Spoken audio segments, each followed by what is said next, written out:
everyone. I'm Boris. I'm a member of technical staff here at Anthropic, and I created Claude Code. And here to talk to you a little bit about some practical tips and tricks for using Claude Code. It's going to be very practical. I'm not going to go too much into the history or the theory or anything like this. And yeah, before we start, actually, can we get a quick show of hands? Who has used Claude Code before? Yeah, all right, that's what we like to see. For everyone that didn't raise your hand, I know you're not supposed to do this while people are talking, but if you can open your laptop and type this,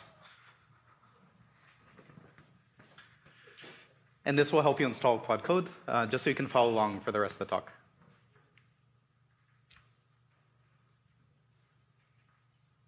All you need is Node.js. If you have it, this should work.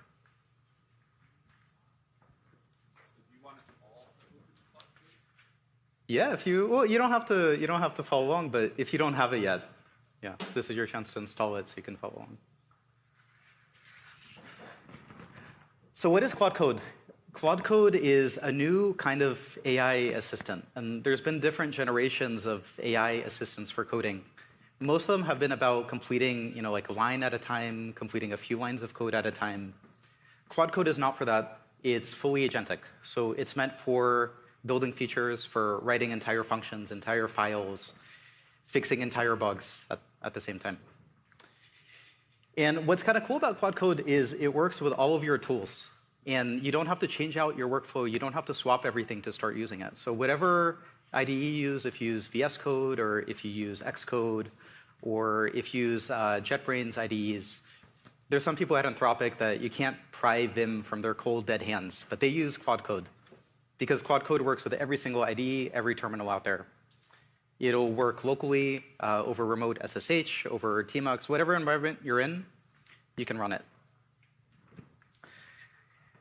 It's general purpose, and this is something where if you haven't used these kind of free-form coding assistants in the past, it can be kind of hard to figure out how to get started, because you open it up and you just see a prompt bar, and you might wonder, like, what do I do with this? What do I type in? It's a power tool, so you can use it for a lot of things, but also because it can do so much, we don't try to guide you towards a particular workflow, because really, you should be able to use it however you want as an engineer.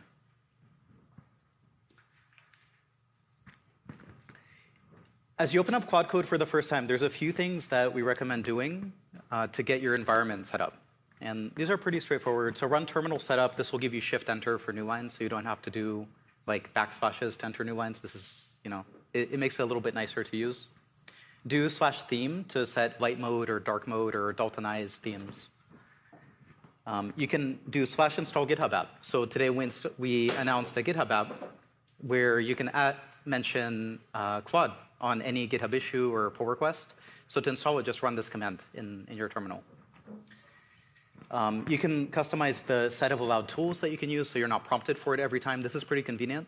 For stuff that I'm prompted about a bunch, I'll definitely customize it in this way so I don't have to accept it every time. And something that I actually do is, for a lot of my prompts, I won't hand type them into Claude Code. If you're on macOS, you can go into your system settings, under accessibility is dictation, and you can enable it. And so something I do is you just hit like that dictation key twice, and you can just speak your prompt. And it helps a lot to have specific prompts. So this is actually pretty awesome. You can just talk to Claude Code and like you would another engineer, and you don't have to type a lot of code. So when you're starting out with Claude Code, it's so freeform and it can do everything. What do you start with? The thing I recommend above everything else is starting with code-based Q&A. So just asking questions to your code base. This is something that we teach new hires at Anthropic. So on the first day in technical onboarding, you learn about Claude Code, you download it, you get it set up, and then you immediately start asking questions about the code base. And in the past, when you were doing technical onboarding, it's something that taxes the team a lot, right? You have to ask other engineers on the team questions. You have to look around the code, and this takes a while. You have to figure out how to use the tools. This takes a long time. With Claude Code, you can just ask Claude Code, and it'll explore the code base. It'll answer these kind of questions. And so at Anthropic, onboarding used to take about 2 or 3 weeks for technical hires. It's now about 2 or 3 days. What's also kind of cool about Q&A is we don't do any sort of indexing. So there's no remote database with your code. We don't upload it anywhere. Your code stays local. We do not train generative models on the code. So it's there, you control it, there's no indices or anything like this. And what that means is also there's no setup. So you start Claude, you download it, you start it, there's no indexing, you don't have to wait, you can just use it right away.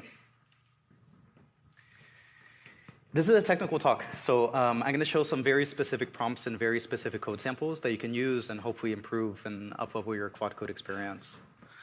So some kind of questions that you can ask is, like how is this particular piece of code used, or how do I instantiate this thing? And Claude Code, it won't just do like a text search and try to answer this. It'll often go a level deeper, and it'll try to find examples of how is this class instantiated, how is it used, and it'll give you a much deeper answer, so something that you would get out of a wiki or documentation, instead of just like Command F. Something that I do a lot also is ask it about Git history. So for example, why does this function have 15 arguments? And why are the arguments named this weird way? And this is something I bet in all of our code bases, you have some function like this or some class like this. And Claude Code can look through Git history. And it'll look to figure out how did these arguments get introduced, and who introduced them, and what was the situation, what are the issues that those commits link to. And it'll look through all this and summarize it. And you don't have to tell it that in all this detail. You just ask it. So just say, look through Git history, and it'll know to do this. The reason it knows, by the way, is not because we prompted it to. There's nothing in the system prompt about looking through Git history. It knows it because the model is awesome. And if you tell it to use Git, it'll know how to use Git. So we're lucky to be building on such a good model. I often ask about GitHub issues. So it can use web fetch, and it can fetch issues and look up context on issues too. And this is pretty awesome. And this is something that I do every single Monday in our weekly stand-up is I ask, what did I ship this week? And Claude Code looks at the log, it knows my username, and it'll just give me a nice readout of everything I shipped. And I'll just copy and paste that into a doc somewhere. So yeah, that's tip number one. For people that have not used Claude Code before, if you're just showing it to someone for the first time, onboarding your team, the thing we definitely recommend is start with code-based Q&A. Don't start by using fancy tools. Don't start by editing code. Just start by asking questions about the code base. And that'll teach people how to prompt. And it'll start teaching them this boundary of like, what can Claude Code do? What is it capable of? Versus what do you need to hold its hand with a little bit more? What can be one-shotted? What can be two-shotted, three-shotted? What do you need to use interactive mode for in a REPL? Once you're pretty comfortable with Q&A, you can dive into editing code. This is the next thing. And the cool thing about any sort of agentic, like using a LM in an agentic way is you give it tools, and it's just like magical. It figures out how to use the tools. And with Claude Code, we give it a pretty small set of tools. It's not a lot. And so it has a tool to edit files. It has a tool to run bash commands. It has a tool to search files. And it'll string these together to explore the code, brainstorm, and then finally make edits. And you don't have to prompt it specifically to use this tool and this tool and this tool. You just say, do this thing, and it'll figure out how to do it. It'll string it together in the right way that makes sense for Claude Code. There's a lot of ways to use this. Something I like to do sometimes is before having Claude jump in to write code, I'll ask it to brainstorm a little bit or make a plan. This is something we highly recommend, and something I see sometimes is people, they take Claude Code and they ask it, hey, implement this enormous, like 3,000 line feature. And sometimes it gets this right on the first shot. But sometimes what happens is the thing that it builds is not at all the thing that you wanted. And the easiest way to get the result you want is ask it to think first. So brainstorm ideas, make a plan, run it by me, ask for approval before you write code. And you don't have to use plan mode. You don't have to use any special tools to do this. All you have to do is ask Claude, and it'll know to do this. So just say, before you write code, make a plan. That's it.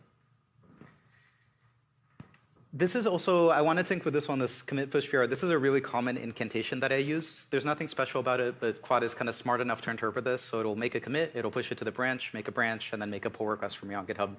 You don't have to explain anything. It'll look through the code, it'll look through the history, it'll look through the Git log by itself to figure out the commit format and all the stuff, and it'll make the commit and push it the right way.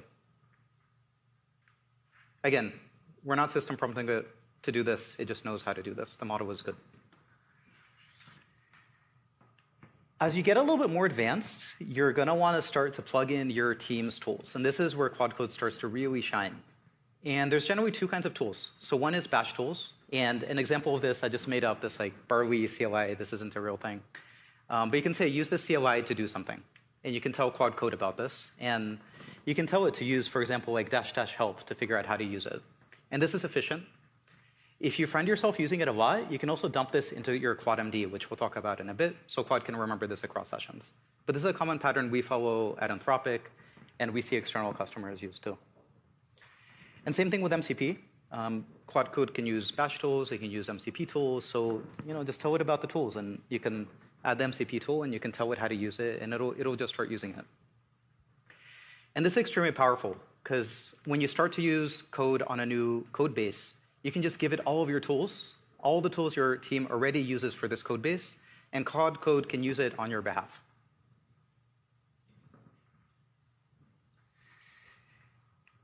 There's a few common workflows, and this is the one that I talked about already, so kind of do a little bit of exploration, do a little bit of planning, and ask me for confirmation before you start to write code.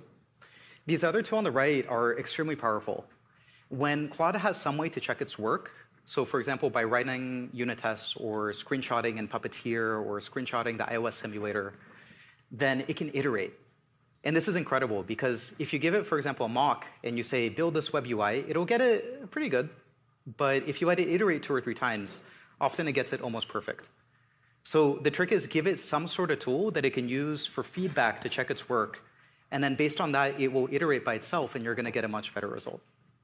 So for whatever your domain is, if it's unit test or integration test or screenshots for apps or web or anything, just give it a way to see its result, and it'll iterate and get better. So these are the next steps. Teach Claude how to use your tools and figure out the right workflow. If you want Claude to jump in a code, if you want it to brainstorm a little bit, make a plan, if you want it to iterate, kind of have some sense of that so you know how to prompt Claude to do what you want. As you go deeper, beyond tools, you want to start to give Claude more context. And the more context, the smarter the decisions will be, because as an engineer working in a code base, you have a ton of context in your head about your systems and all the history and everything else. So there's different ways to give this to Claude. And as you give Claude more context, it'll do better. There's different ways to do this. The simplest one is what we call Claude MD. And Claude.md is the special file name. The simplest place to put it is in the project root. So the same directory you start Claude in, put a Claude MD in there. And that'll get automatically read into context at the start of every session. And essentially, the first user turn will include the Claude MD. You can also have a local Claude MD. And this one, you don't usually check into source control. So Claude MD, you should check into source control, share with your team so that you can write it once and share it with your team. This one, you don't check in. It's just for you. The kinds of things you put in Claude MD, it's like common bash commands, common MCP tools, architectural decisions, important files, anything that you would kind of typically need to know in order to work in this code base.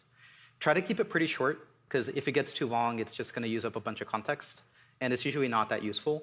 So just try to keep it as short as you can. And for example, in our code base, we have common bash commands, we have a style guide, we have a few core files, kind of things like that. All the other Claude MDs, you can put them in other nested child directories, and Claude will pull them in on demand. So these are the Claude MDs that will get pulled in automatically. But then also you can put Claude MDs in nested directories, and those will get automatically pulled when Claude works in those directories.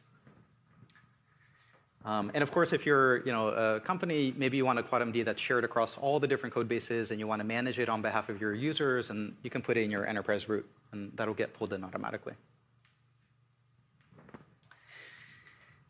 There's a ton of ways to pull in context. I actually had a lot of trouble putting this slide together just to communicate the breadth of ways you can do this. But ClaudMD is pulled in automatically. You can also use slash commands. So this is .claude/commands, and this can be in your home directory, or it can be checked into your project. And this is for slash commands. And over here, we have a few examples of the slash commands that we have in Claude Code itself. And so for example, if you're in the Claude Code repo, and you see issues getting labeled, that's actually this workflow running here. It's labeled GitHub issues. And we have a GitHub action running, the same one we talked about this morning, where Claude Code will run this command, and it's just a slash command. It'll run, and it'll label the issues, so humans don't have to. It just saves us a bunch of time. And of course, you can @mention files to pull them into context. And like I said before, Claude MDs in a nested directory get pulled in when Claude works in that directory.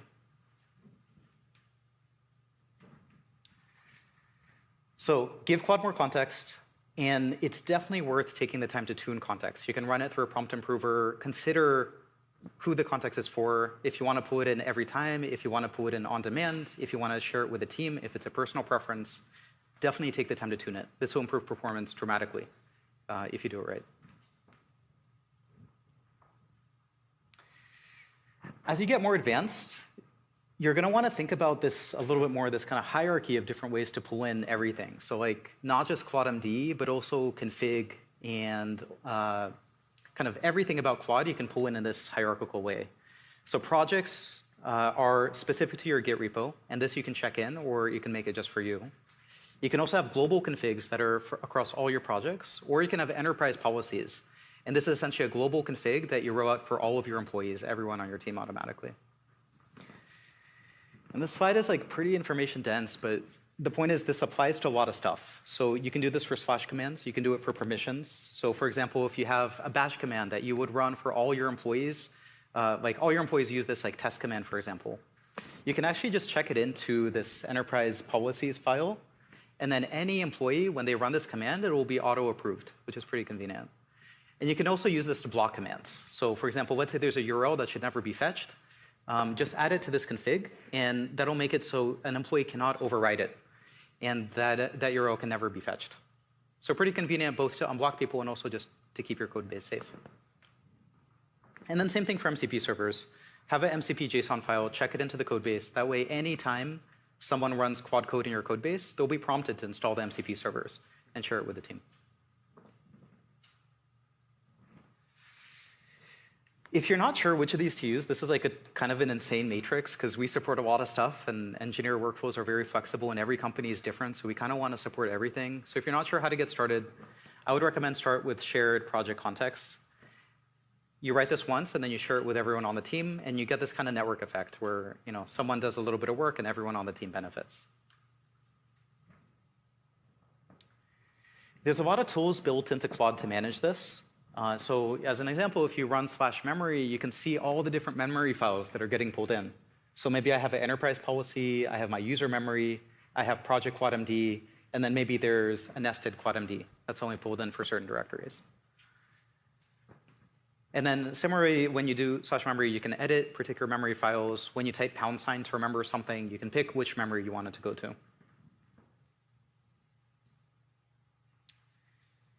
So yeah, that's the next step. Take the time to configure ClaudeMD, MCP servers, all the stuff that your team uses so that you can use it once, configure it once, and then share it with everyone.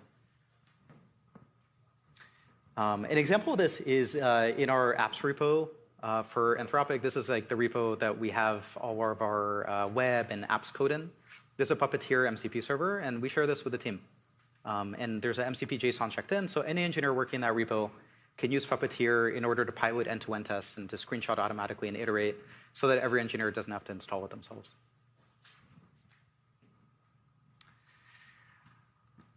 This is a talk about pro tips, so I just want to take a quick interlude to talk about some common key bindings that people may not know. It's very hard to build for terminal. It's also very fun. It feels like rediscovering this new design language. But something about terminals, it's extremely minimal. And so sometimes it's hard to discover these key bindings. And here's just a quick reference sheet. So anytime you can hit Shift-Tab to accept edits. And this switches you into auto-accept edits mode. So bash commands still need approval, but edits are auto-accepted. And you can always ask Claude to undo them later. For example, I'll do this if I know Claude's on the right track, or if it's writing unit tests and iterating on tests. I'll usually just switch into auto-accept mode, so I don't have to OK every single edit. Anytime you want Claude to remember something, so for example, if it's not using a tool correctly and you want it to use it correctly from then on, just type the # and then tell it what to remember, and it'll remember it. It'll incorporate it into ClaudeMD automatically.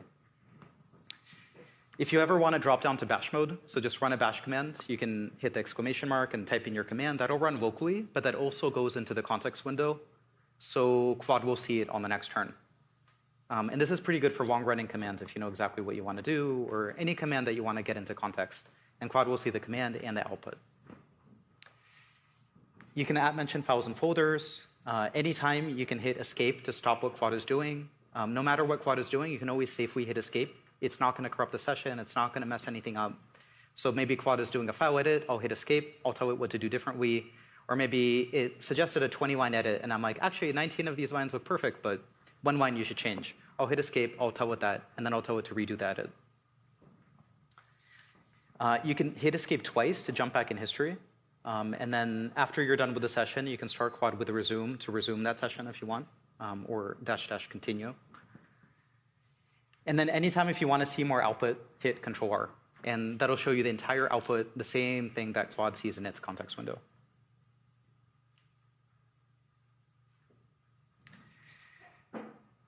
The next thing I want to talk about is the Claude Code SDK. So we talked about this at the top.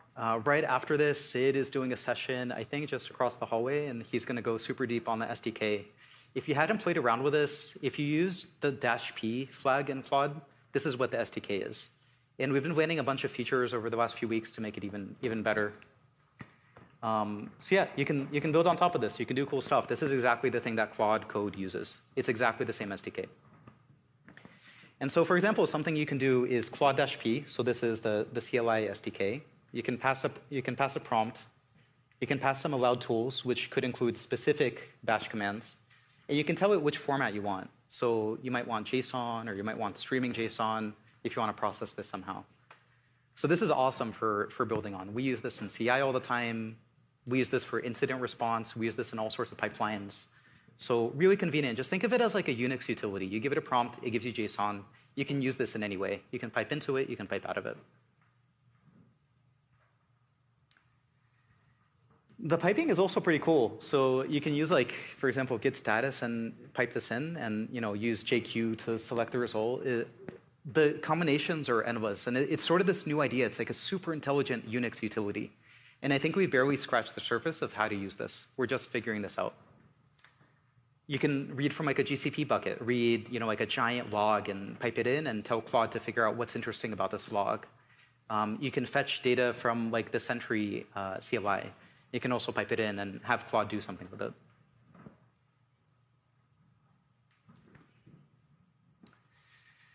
The final thing, and this is probably like the most advanced use cases we see, I'm sort of a Claude normie. So I'll have usually like one Claude running at a time, and maybe I'll have like a few terminal tabs for a few different repos running at a time. When I look at power users in and out of Anthropic, almost always they're going to have like SSH sessions. They'll have like tmux tunnels into their Claude sessions. They're going to have a bunch of checkouts of the same repo so that they can run a bunch of Claudes in parallel in that repo. Or they're using Git work trees to have some kind of isolation as they do this. And we're actively working on making this easier to use, but for now, like these are some ideas for how to do more work in parallel with Claude. You can run as many sessions as you want, and there's a lot that you can get done in parallel. So yeah, that's it. I wanted to also leave some time for Q&A. So I think this is the last slide that I have. And yeah, if folks have questions, there's mics on both sides. And yeah, we'd love to answer any questions.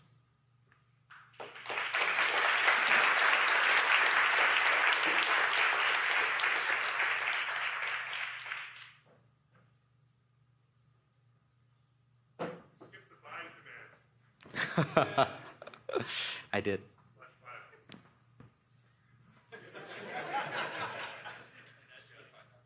Hey, Boris. Thanks for building Claude Code. And I was wondering what was the hardest implementation, like part of the implementation for you of building it? I think there's a lot of tricky parts. I think one part that is especially tricky is the things that we do to make bash commands safe. Bash is inherently pretty dangerous, and it can change system state in unexpected ways. But at the same time, if you have to manually approve every single bash command, it's super annoying as an engineer, and you can't really be productive because you're just constantly approving every command. And just kind of navigating how to do this safely in a way that scales across the different kinds of code bases people have, because not everyone runs their code in a Docker container, was pretty tricky. And essentially, the thing we landed on is there's some commands that are read-only. There's some static analysis that we do in order to figure out which commands can be combined in safe ways. And then we have this pretty complex tiered permission system so that you can allow list and block list commands at different levels. Hi, Boris. You mentioned giving an image to Claude Code, which made me wonder if there's some sort of multimodal functionality that I'm not aware of. Are you just pointing it at an image on the file system or something? Yeah, so Claude Code is fully multimodal. It has been from the start. It's in a terminal, so it's a little hard to discover. But yeah, you can take an image and just drag and drop it in. That'll work. You can give it a file path. That'll work. You can copy and paste the image in, and that works too. So I'll use this pretty often for if I have like a mock of something, I'll just drag and drop in the mock. I'll tell it to implement it. I'll give it a Puppeteer server so it can iterate against it. And yeah, it's just fully automated. Hey, why did you build a CLI tool instead of an IDE? Yeah, it's a good question. I think there's probably two reasons. One is we started this at Anthropic, and at Anthropic, people use a broad range of IDEs. And some people use VS Code, other people use Zed or Xcode or Vim or Emacs. And it was just hard to build something that works for everyone. And so terminal is just the common denominator. The second thing is at Anthropic, we see up close how fast the model is getting better. And so I think there's a good chance that by the end of the year, people aren't using IDEs anymore. And so we want to get ready for this future, and we want to avoid over-investing in UI and other layers on top, given that the way the models are progressing, it may not be useful work pretty soon. Yeah. How much have you, I don't know if this is this on? How much have you used Claude Code for machine learning modeling and almost that AutoML experience? I was curious what the experience has been so far with that. Yeah, I think the question was how much are we using Claude Code for machine learning and modeling? We actually use it for this a bunch. So both engineers and researchers at Anthropic use Claude Code every day. I think about 80% of people at Anthropic that are technical use Claude Code every day. And hopefully you can see that in the product and kind of the amount of love and dogfooding we've put into it. But this includes researchers who use tools like the notebook tool to edit and run notebooks. Okay, very cool. Thank you. All right, I think that's it. Thanks.